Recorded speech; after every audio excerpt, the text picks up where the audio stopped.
I'm Anders Hegstrom with the Daily Caller, and we have your Friday morning dispatch here with Bradley Devlin. Brad, thanks so much for coming on. Of course. Yeah, so we are going to dive right into our first story, which is a little bit depressing. Obviously, throughout 2020, we've seen lots of violent protests and riots happening across the country, originating in Minneapolis, Minnesota. And it looks like as crime rate statistics are coming in, that Minnesota has had its highest murder rate in American history. The highest murder rate ever in Minnesota happened in 2020. Brad, what is behind this? Why this year? Yeah, so last year in 2020, 185 people were killed in Minnesota. They were murdered in Minnesota, a 58% increase from 2019. And the previous record of 183 homicides, people might remember, set in 1995, that gave the city of Minneapolis the nickname Murderapolis. So even more than when the city was dubbed Murderapolis, and to no surprise, because you know what happened? Well, after George Floyd's death and the whole defund the police movement, initially major Minneapolis City Council majors pledged to fully abolish the police department, and then decided to cut the police budget by $8 million. So no surprise, and you had reports coming out that said people, were trying to call the police, and then police weren't coming, and they said they weren't even bothering anymore. People were trying to set up neighborhood watches. And so no surprise that this turned incredibly violent incredibly quickly, because the police weren't there to, stop people from committing crimes. There was a general pervasive sense of lawlessness pervading from Minneapolis throughout the state.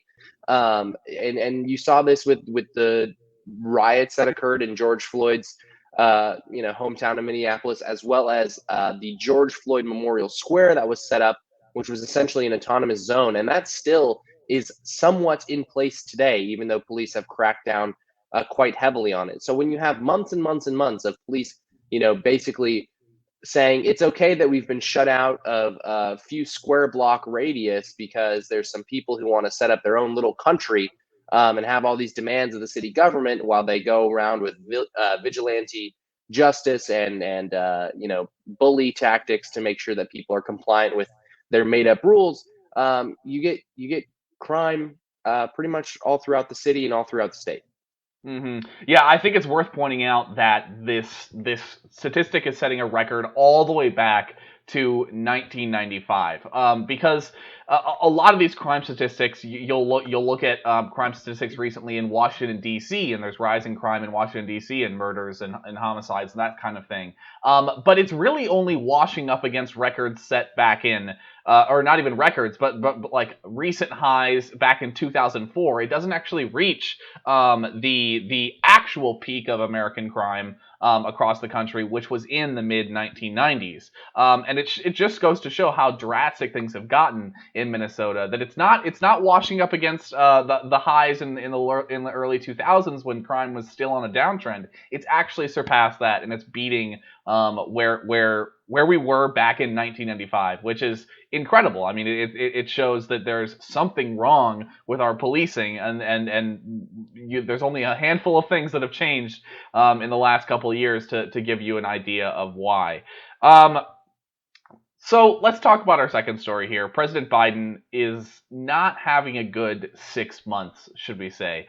We got a new poll coming from Monmouth University. They've been polling President Biden's approval rating every month since he gained office. He gained office with a plus 24 approval rating. Obviously, great. He was in a honeymoon period. He has dropped 20 points since then, as of July, according to this poll. That's a steep clip for President Biden to be jumping off of. What do you think is the reason behind this steep drop?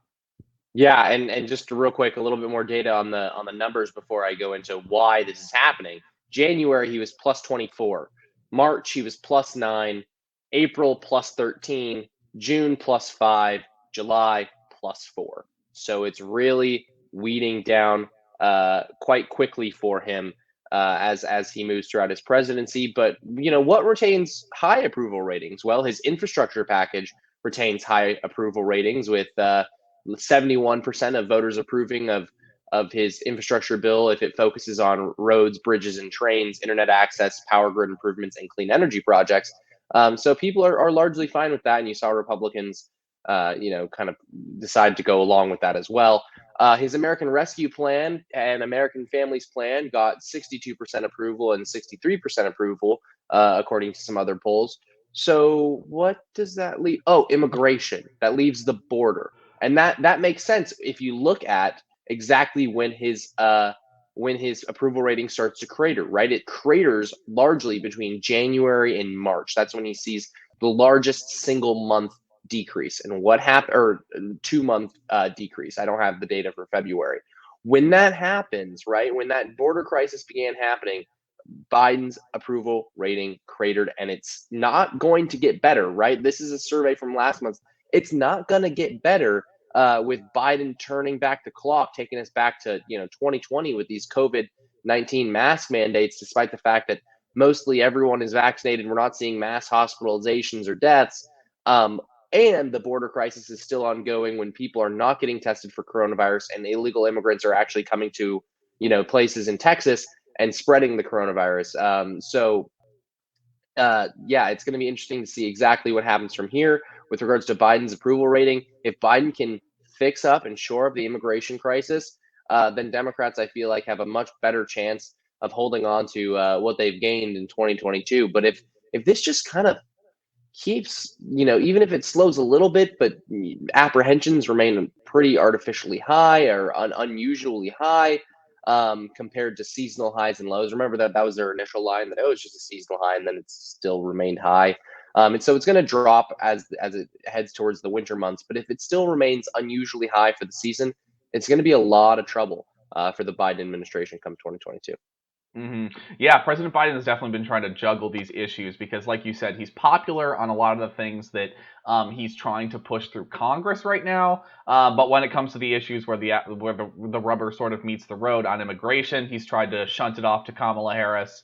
On the economy, he's tried to shunt it off to simply COVID, even though there's a lot of evidence suggesting that a lot of his policies are slowing down the recovery of the U.S. economy, and there's polls showing that is also a contributing factor to why he's really slipping the last few months. Let's get into our last story here. 2020, obviously, Republicans got into a little bit of election denying, and corporations dropped them like a hat, or dropped them like a hot potato, sort of. Corporations had no problem saying, all right, we're not sponsoring any of these Republicans.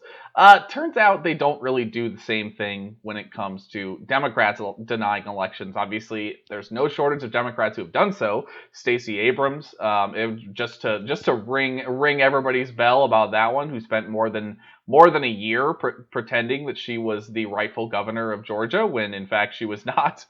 Hillary Clinton also, who spent the better part of 4 years claiming that Russia had stolen the election for President Trump, when in fact that never really happened. But there don't seem to be any consequences when it comes to corporations for people making these claims.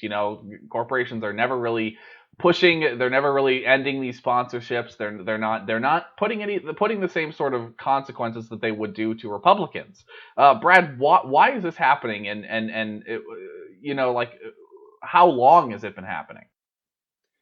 Well, this is just another example. Every day there's more examples, but this is just another example to show you that the corporate, world, the largest corporations in the world are not friends of conservatives. They're not friends of the Republican Party. As desperate as Republicans may be to have their approval, because of course they come with a lot of money and they have lobbying PACs and all this stuff that helps them get elected, they're not your friends.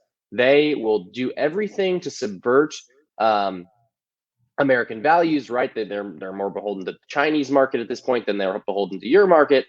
They will do everything in their power to prevent you from taking action on your chosen social values, and they'll come to you and they'll ask for a tax cut, and you'll give it to them, and you shouldn't.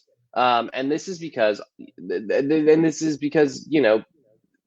Republicans have been weak-kneed for years with regards to social issues. And the thing that freaks the Democratic Party out more than anything else is social issues, because they've become the party of policing fringe social issues that no one really cares about. But yeah, on January 6th, as you know, 150 Republican lawmakers objected to the 2020 presidential election results of at least one state, and so that turned into this big, then people go online and they check open secrets and they find that, oh, look at this corporation. I use American Express. Oh, I'm a member. I have AT&T. Oh, look at they donated to Republicans. Why? Well, because they were trying to get a tax cut.